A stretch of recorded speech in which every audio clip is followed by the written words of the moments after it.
You know, the eye-opener was when we recognized and did that genetic test. That was the key right there.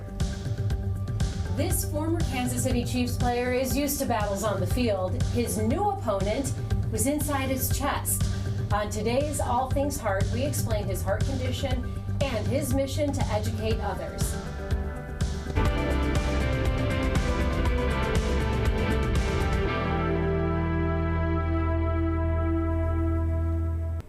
Good morning, I'm Alexis Del Cid. Welcome back to All Things Heart. Kansas City Chiefs fans, you likely know the name Art Still, a standout defensive end and a Kansas City Chiefs Hall of Honor player. But across the community, he's also known for another reason entirely. He is a passionate advocate of ATTR amyloidosis awareness. Look at that, man. If you ask 69-year-old Art Still what he loves most in this world, Oh, she's my favorite. family is at the top of his list. Ooh. Gotta climb up. Uh-oh. With his wife of 42 years, 5 daughters, 6 sons, and their 26th grandchild on the way, he certainly has plenty of family. His other passion? Football, which is why if you're a longtime Kansas City Chiefs fan, you likely recognize him. Chosen by the Kansas City Chiefs as the 2nd overall draft pick in 1978. For 10 seasons, Art Still was a defensive end for the Chiefs. He played another 2 seasons in Buffalo. Years later, when he developed back, shoulder, knee, and hip problems, along with a ruptured bicep and carpal tunnel syndrome, he chalked it up to his years in the NFL. You're having wear and tear. He did not know that these were actually symptoms of a terrible disease brewing in his body that also affects the heart. ATTR amyloidosis. He was diagnosed in 2023. He then discovered 3 other family members had also suffered from ATTR amyloidosis. I got a nephew, he passed away 4 years ago. Come to find out that he had it. He had not only sickle cell, but he had amyloidosis too. And when Art learned that ATTR amyloidosis is prevalent in the African American community, That's when the light started shining. he made it his mission to go public and educate others, partnering with University of Kansas Health System transplant cardiologist Dr. Zubair Shah. Dr. Shah is also director of the Cardiac Amyloid Program. You can see it in his eyes. He's just a straight up guy, and he's sincere in what he's doing. And now Dr. Shah is not only Art's teammate off the field, but also an extended part of Art Still's beloved family. I look at Dr. Shaw as a friend.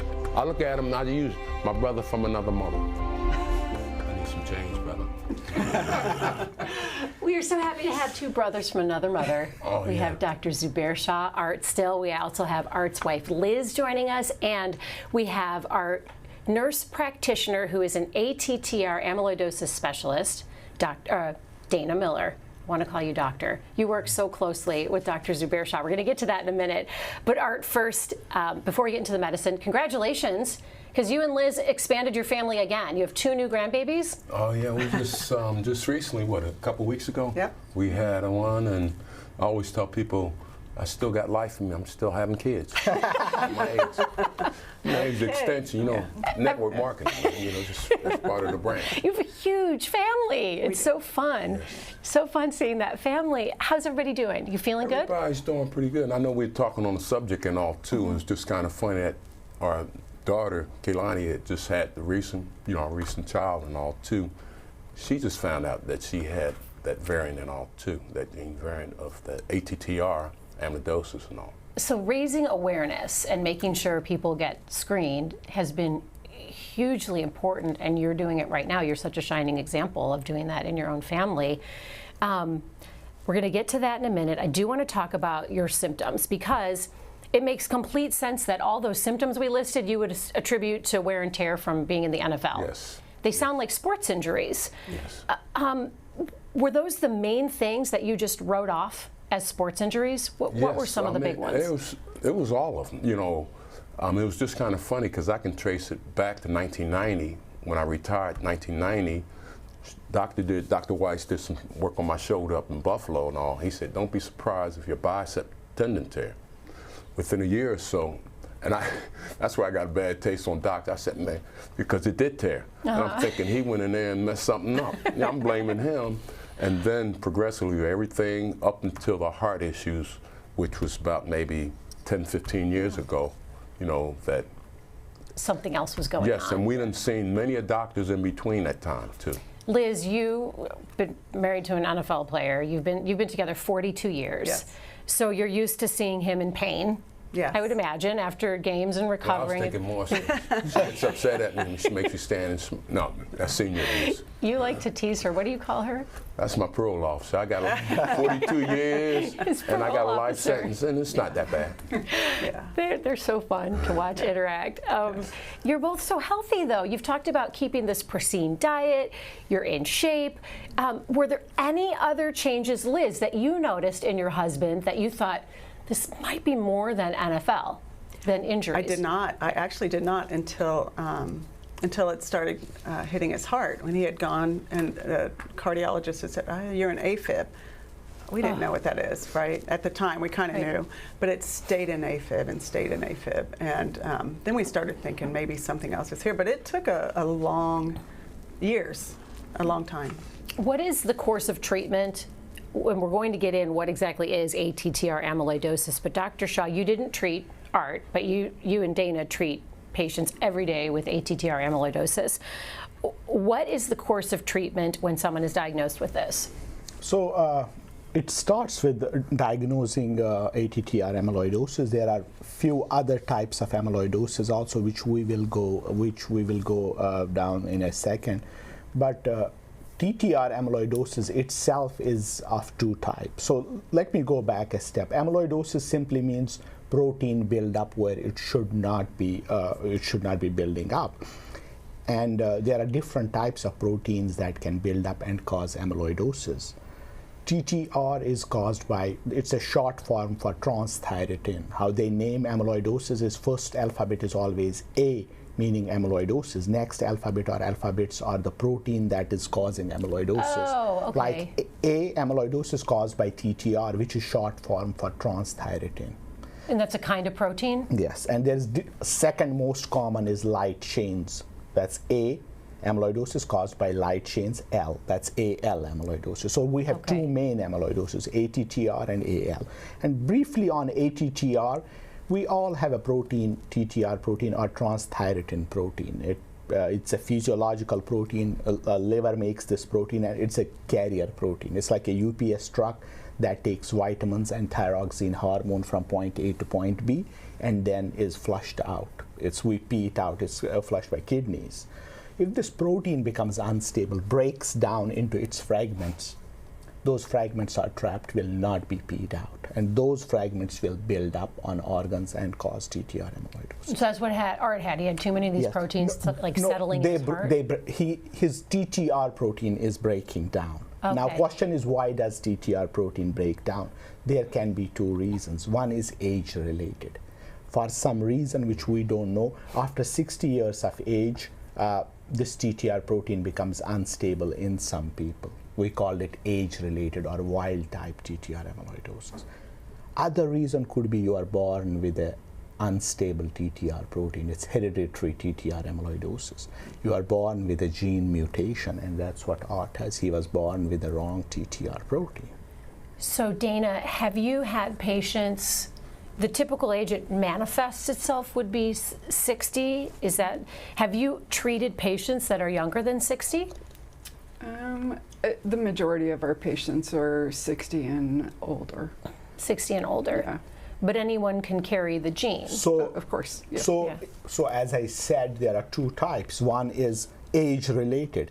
But if you are born with a defective gene, which we call hereditary TTR amyloidosis, it can manifest very young because you are born with the wrong protein. Okay. And my youngest patient is 23 or 24. Oh, wow. We have not treated her yet because she wants to complete her family. We don't have data on medications during pregnancy. But that's my youngest patient. And some of these TTR mutations exhibit what we call anticipation, meaning next generation exhibits unfortunately earlier. they get disease earlier. Okay. So just to add, that's kind of what happened in Art's case, because he's, like he said, he started having symptoms a year after his retirement that, looking back, and he was what, 37, 38? And we didn't all those know. muscle It took things. 25 plus years to get a proper diagnosis, and we didn't get that diagnosis until he was having major heart problems. The whole time that you were feeling those symptoms of the Achilles tendon and different physical things, was it the protein settling into those muscles, just causing them to rupture? Oh yes, that's a very good point. So what this TTR protein, it has special attraction for heart, it has special attraction for joints and nerves. Okay. And eats up all three organs. Joints especially, newer data is now showing patients who have TTR amyloidosis, they have up to 10 times more orthopedic problems. Yeah. Recently we published a paper, Okay. and it's now called orthocardiac syndrome. They have knee replacement surgeries, they have shoulder replacement. Okay. The biceps tendon that is could common, be- we call it Popeye's sign, how Popeye Yes. is. So there's a bulge on their arms. You were like Popeye. Yes. Thinking that you were real muscular and it was your... olive oil. But I was going to say, as Yeah. the doctor was bringing up and all, I have all those, as far as the carpal, Sure. trigger finger, both, and then both shoulders replaced. I have the neuropathy in all two of my feet. I thought that was from, doc saying you need a knee replacement, and it has somewhat gone up a little higher, but, taking the therapy right now, I think it kind of tempered it down somewhat. But those are things that you deal with back problems. Stenosis of the back, and all those things. I was equating to doing squats, running on the turf, and grabbing, and all those types of things. And it's just kind of crazy that eventually, what happened? We went down through the NFL, the national NFLPA, and all Players Association. We have a program. We go down to Tulane for this area for the Chiefs and other teams in this area and all. We go down to Tulane every 5 years. And that's when I found out through Dr. Keith Ferdinand, he's an African cardiologist down in New Orleans, down at Tulane. And he knew I was kind of adamant as far as medication. And I was going to do this all naturally and all. Because you thought you were basically repairing your body from sports injuries. Yes. Yeah. And that's what, that's what my mindset was, okay, I'm going to change how I always ate pretty decent and all, too. Are you a vegetarian? Did I read that No, correctly? the thing is, it's just like even in the healthcare industry, things change, as far as thought practice. So, I used to be a vegetarian and all too, and then, doing the research, certain things you need. Right. And it's, again, I'm looking at myself personally. I'm not telling everybody to do the exact same thing. So Liz knows I modify things all the time.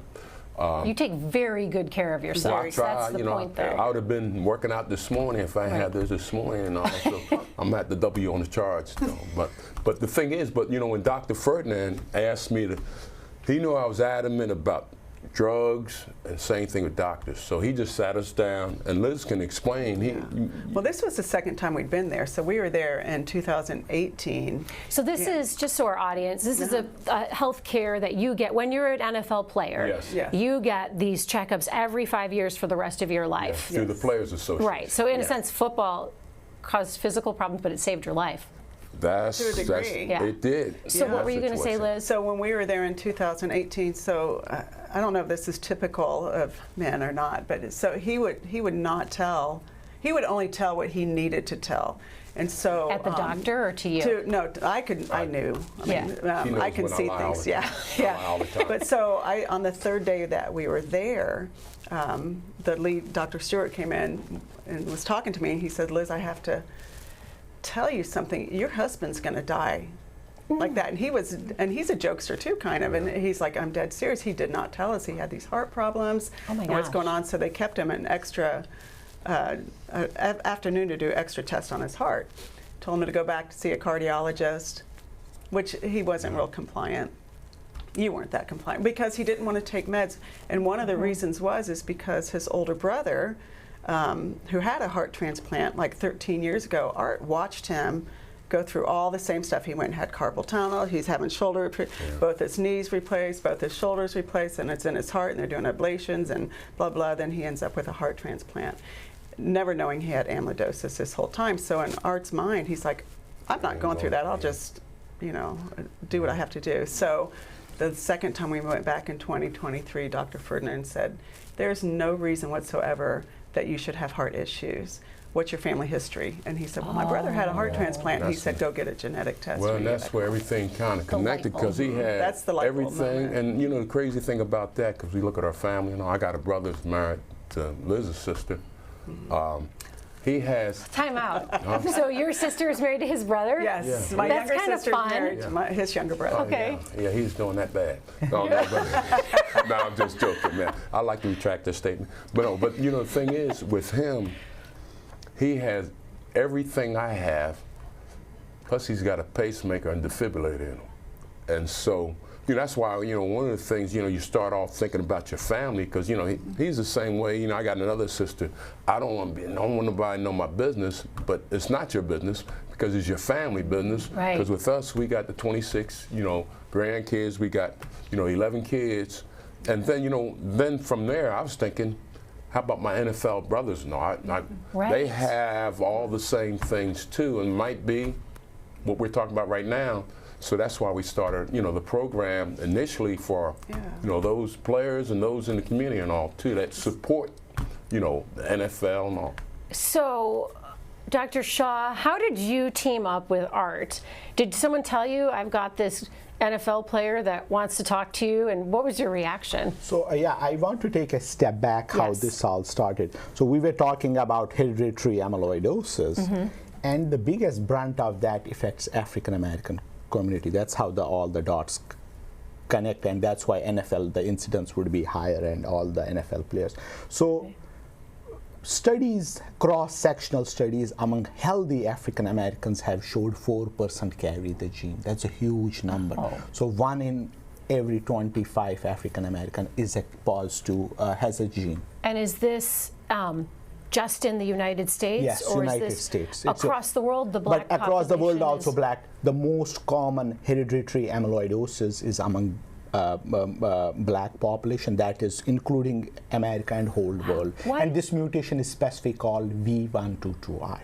And is that what you have? Yes. Yes. So why is it that it's more prevalent? I in mean, the- certain diseases are prevalent among certain races, ethnic group. This is Right. how it happened at some point during development. And it's an autosomal dominant mutation, meaning each kid has a 50% chance if one of the parents has gene mutation. So that's why it's so serious. We have 50 million African Americans in US, and 4% of that is 1-2 million at least have it. And But so we many are- don't know. Don't. Yes. Most why of we them do don't. what So we that's do. why it's an epidemic that we are not recognizing, and that's why it's so. That's why there is need for education. And I always wanted to educate our African American community about coming forward if they have these symptoms and doing gene mutation. And I think I saw their program one time. I saw Art speaking, and we somehow met. I don't remember, we somehow met and sat and said he already knew how important it is. He had suffered, his family was, and he told me all the great stories, and we said, hey, let's do something, let's educate. And since then we have gone to churches, we have gone to colleges and tried to raise the awareness. What was your relationship like when you first met compared to now? Because you are always teasing Dr. Shaw, and Dr. Shaw's always teasing. encourage him to be a better person. Was it right away you felt this familiarity, or? No, hey, the thing is, look at him, man. You know, how can you hate a man like that? Look at that face, What's man. not to love? Yeah. I'm going to give him a big squeeze right now. Yeah, man. I You mean, can. You do it. Just don't fall off the. I no. get texts from him all the time. It could be 11 p.m. Say, hey, you know- Doc, I got something. What do you think about this? Yeah. Always energetic, always passionate Right. about education, and he will come up with all the ideas. I love that. Well, you know, the thing He is, travels nationally also, by Yes. the way. well, This matter has of fact, grown we heading nationally. down to Memphis. So we're going up to Pennsylvania, Kentucky, and Canton, all Ohio. too. Yeah, we're going to talking be up about at the this. Hall of Fame. And you're But always traveling, But you educating. know, Yeah. the thing about this, and it's almost like putting things in context, is, you know, you look at the NFL, and that's why I'm more so talking with, you know, some of the ball players, a lot of the ball players, because like I said, I can track mine. So if you look at the NFL active ball players right now, there's about 1,800 African Americans playing. Right. So you figure between 40 to 50 there might be 40, between 40 and 50 that may be carrying it right now that don't know wild. anything about it. But then you take it from there, just like in my situation. They got family members. They got to get it from someplace.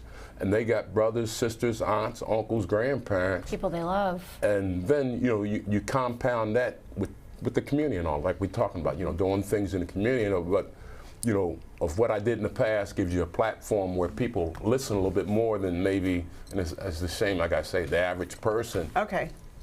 Oh. I'm not average, Elizabeth? Okay. What were you saying? Were you cutting him off? All right, honey, enough. Hey, I forgot my medication. No, sorry. No. Okay. I take my medication. No, go ahead. We have so many great questions and comments coming in, and I want to make sure our viewers have a chance to send them in. You can connect with us in real time on Facebook, YouTube, the All Things Heart email. All those ways to connect with us are right there on your screen. I do want to talk about the test you do to confirm a diagnosis. Dana, are you involved in that testing?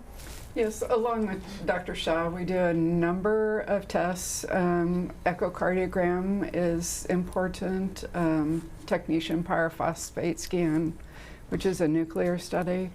Of course, genetic testing is really important to determine whether a person has wild type or hereditary. And then, of course, first step is to rule out the light chain amyloidosis. Have you ever had, I got to get back to this, a patient call you a brother from another mother? A lot of times. Oh, a lot of times? So Art, you're saying Art's not special? I mean, he is in other ways. We have a good family. I'm just poking the bear. I'm just poking the bear. But keep in mind, Down the line, Alexis, man. he's not my patient. That's true. That's true. You're right. You're right. I need to clarify that. They're not patients. They're friends and they're teammates in educating and awareness. Yes. That's all it's about. Do you feel it's difficult to explain to people when you're out educating the public? Because it's such a complicated medical issue. I mean, it's hard to understand. Medicine is another language entirely. How do you break that barrier? Well, I was going to say, one of the things initially and all, like Dr. Shaw and all, we've been doing recently, matter of fact, we was back in New Jersey where I'm from, Camden and all, we did a program at Dr. Kumar, which he's with Cooper Health, University Health and all. And it was more of an interactive thing, because a lot of times, what happens, and I know growing up in the hood, so to speak, the inner city and all, when people come in and you're throwing terminology and words and all that, even with me, when I found out that I had amyloidosis, they had the list of the symptoms, peripheral neuropathy. Oh, I don't have that. Stenosis of I don't have that. Right. But when they started breaking it down to plain man's What it language and all, is. yeah, Right. swelling the feet, I got that. The back, I got the stenosis and all too. So what we've been doing, I think, same Dr. Shaw and all, it's more making it interactive where you're having a conversation, Doc. So smart. And you're not sitting in there, giving a big lecture and all these PowerPoints, but you're getting right to the point. Doc will explain in layman's term and then interact with us as a caregiver, patient advocate, ask us questions like we're talking about right now, and give people a better understanding. That's so important. Yeah. Actually, Dana, we do have a question about the symptoms, and I know we've got a full screen graphic that we were going to put up this works out perfectly to go over them. What are these symptoms, if you can go through it and explain which ones are the most common? So I think Art has done a really great job, and Liz, saying these are all common red flag symptoms. Numbness or tingling in the hands or feet, specifically carpal tunnel syndrome, and most often both sides. Abnormal heartbeat, and you had said atrial fibrillation, recurrent, I believe. Some bruising, swelling in the ankles or feet, signs of heart failure, unintentional weight loss, and fatigue, which is seen in a lot of conditions, but primarily the orthopedic issues. I was going to say, because Doc was asking me, we was just sitting there talking the last time, he said, you done lost weight. But the thing is, and it is, Actually, about a couple of months I put weight on, I was down, I lost. He was down like to 220. And then I was taking my weight from the first time my primary doctor is Dr. Gary Thompson and all. That was 10 years ago, I was weighing about 290 something. Yeah. And then I got down to 220. Oh, wow. And all of And us so were going, you Holy need to smokes. put on weight. No, I think I feel good. No, Yeah. you're Oh, very that's- thin. that's Like, huge. very- Yeah. It was That's a very- huge And drop. then I'm back up to about 240 right now. So Yeah. within a couple of months, I'm up Yeah, it 240. looks and all. way healthier. We have a question from Jeremy Yenser. Jeremy wants to know, if you have that mutation, is it inevitable that you'll develop amyloidosis or just more likely? And if you find it early that you have it, is there anything you can do, or do you just watch and wait? Excellent question. Yes. So there are up to 120 mutations that we know now. Although V122I that affects African Americans is most common, there is second most common is that affects Irish English. We call it T60A. Irish. Yes. So yes, I mean that's why it's so important. 60 to 80 million people have some Irish background, Irish English. So if you combine the two, you can know half of the population in US is at risk Could because have of their ethnicity. Yeah.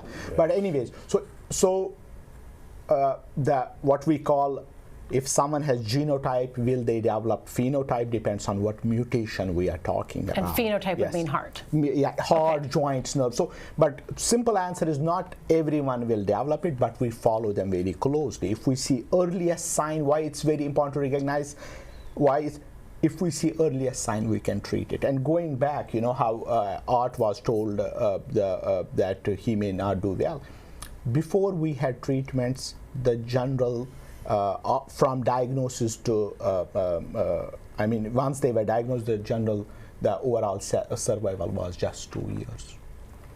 And So then, before treatment era. Right. And it was even lower. Actually, we published it among African Americans because the reason was they were diagnosed late. Wow. Not because V122I per se is more aggressive, it's because they were diagnosed 1 decade later than other ethnic groups. and I was going to say too, on top, when you saying Irish American, my great grandfather was full-blooded Irish. So we got, Double and whammy. we just went back to our family reunion, and you see from blonde hair. Yeah. Liz was there and all too. Red hair, green Liz eyes, thought she was going just with the homies. I said, no, there's somebody in there too. fit right in. So it could have come from the Irish side. I think it No, came but from his both came sides. from both His sides. from- But my father, yeah. yeah. But see, and then I'm thinking with my father, we can trace back to Guinea. They said a lot of that comes from the Yes. western That's part of right. Africa. That's real. That's where my father, you know, I got ancestries going back there and all too. So. Arlene has a question. Arlene wants to know, this is for Art and Dr. Shaw, when is the next educational event? Do you have one on the books? And are they free? When are you guys teaming up next? Yes, educational events are free, and we don't have a date yet, but it will be soon. And I think on Art's website and on our website, it will Let be us know, announced, and we'll yes. put it on And I the would- episode of All Things Heart. And I would say, if people want to get, because you know what we did, we created our own nonprofit and all. Yes. And it's still STILL, the number 4, life.org. But it tells just our story, you know, for family and all. Because, you know, one of the things we recognize, like Doc, he's got that specialty in there. We're not in the healthcare industry. We're not doctors or anything. Pharmaceutical, they have their knowledge. So we just want to tell our story. But if you go to our website, you know, it's stillforlife.org. It'll give you some information. Anything, if people have questions or anything we can help, you know, direct them right direction and all. That's perfect. We there. Yeah. Judy wants to know, are you open to sharing what was your treatment once you were diagnosed? Well, with this? you know, they got 4 different types of treatments out there and all. And we had, you know, my doctor, and that's where it comes into play, you know, individual doctors. That's why we advocate for yourself, and your healthcare team can direct you in what they think is best for your situation and all too. So that's one of the things I always tell folks, man. That's your team, and we talk about teamwork and all too, getting this information out. You know, the medical field, they want to get it out there. You got doctors like Dr. Shaw and all that, and you know, want to get the information out there. But they're kind of restricted. We want to get the information out, but when you can team up the pharmaceutical companies, community leaders and all, great. it takes it to another level. Yeah. It's really I mean, amazing. to add, there are fantastic treatments now. The outcomes have changed drastically, Yes. and we have what we call stabilizers. They don't let the protein break. but the breakthrough has been the silencers, which go into the liver and stop protein. Silencers. Yes, and I think like silencers right now are very favored. You get a shot every 3 months. And they are but keep in mind, we have now, what the trials are going is one-time treatment. That's why it's so important in young people to get. If we have a gene, we can knock the gene out, and it's you have to come one time, get infusion, you are done. And you're done. Oh, yeah. Oh, that would be great. And it's going to come into, that's why recognizing now is so important, so that they can get that treatment. Yes. This has been such an eye-opening conversation. I just love having you all on. For today's takeaways, I want to start with Liz. Liz, what do you want our viewers to know? I would like them to know that if they have any symptoms at all, don't dismiss them. Just, if anything, rule out amyloidosis. And also that the journey that we're on, I guess we call it, what we want to do is bring hope, not hopelessness. So because there's treatments out there, so it's not a hopeless situation, and that's really important. And Dana, for you, you're nodding your head. And you've been, even before this program began, this show this morning, you were talking about this team that you have that really supports each other here within the health system. Yeah, it kind of loops back to what Art was saying. We are a team. We have a wonderful nurse navigator, Elaine, who helps get our patients to be seen. We have nurses that help care for patients with amyloid, and we have wonderful heart failure pharmacist team. So it's a team approach, and really grateful that you all are getting the word out. Art, what would you like our viewers watching? What's the one thing you want them to remember that they take away from this conversation? Well, I would say, the importance of family and all. I mean, and family is just team, family is all about the same, and also, just like in, our situation right here, a lot of times when things happen in life, it's just, and we use the term, keep your head on a swivel, not only for yourself, but those around you, because you got family, friends, neighbors and all that might have symptoms like that. And we catch ourselves now as advocates, man. First thing I see I was talking to some of the ball players, always, you got swelling in your feet. So it's just a matter of being observant, what's going on around, and then passing the information on. When you pass the information on, it goes a long way, and all. That's why we're out kind of, working along with Doc and all. Team.